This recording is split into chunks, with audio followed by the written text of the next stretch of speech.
Mae Beca Broga wrth ei bodd, she enjoys, wrth ei bodd yn gwylio Dewi Dreinog yn tyfu pob math o lysiau, all kinds of vegetables, pob math o lysiau yn yr ardd. Mae llysiau yn fwyd iachus a blasus, healthy and tasty, iachus a blasus. Planhigion yw llysiau, vegetables, llysiau, rydym yn bwyta dail y bresych, cabbage leaves, dail y bresych a gwreiddiau'r moron. Carrot roots, gwreiddiau'r moron. Ydych chi'n hoffi bwyta llysiau? Mae'r dail yn defnyddio gole'r haul i greu egni, energy, egni. Mae'r gwreiddiau, roots, gwreiddiau, yn cael bwyd a dŵr o'r tir ac yn dal y planhigion yn ddiogel, safe, yn ddiogel yn y pridd. Mae rhai llysiau yn tyfu uwchben, above, uwchben y pridd, a rhai'n tyfu o dan, under, o dan y pridd.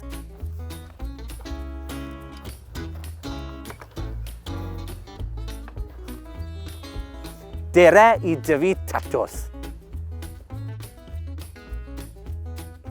Ym mis Chwefror, February, Chwefror, rhaid paratoi'r tatws, prepare, paratoi'r tatws yn barod i'w plannu. Mae'n rhaid cadw'r tatws mewn lle cynnes a sych, warm and dry, cynnes a sych. Mae Dewi Dreinog yn gosod, places, yn gosod y tatws mewn bocsys wyau. Ar ôl ychydig ddiwrnodau, bydd y daten yn dechrau egino. Germinate, egino.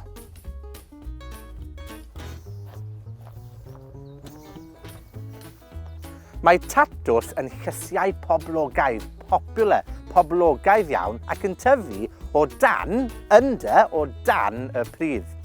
I dyfu tatws, bydd angen 4 taten had, 1 bwced mawr, a chompost.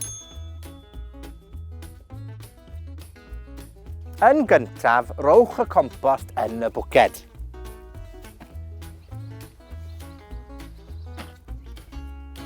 Nesaf, rowch 2 daten ar ben, above, ar ben y compost.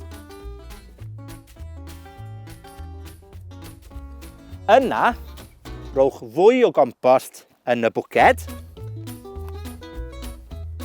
a phlanwch y 2 daten arall ar ben, above, ar ben y compost.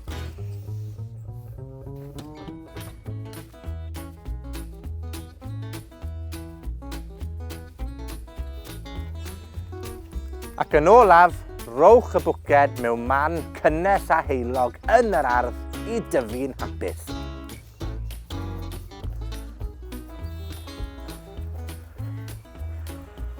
A dyma ni y lle perffaith. Nawr mae angen gofal gofal ar datws i dyfu, yn cynnwys digon o ddŵr. Ac ar ôl i'r tatws flodeuo, flower, blodeuo, byddant yn barod i dynnu a bwyta. Dewch i weld beth sydd o dan y pridd.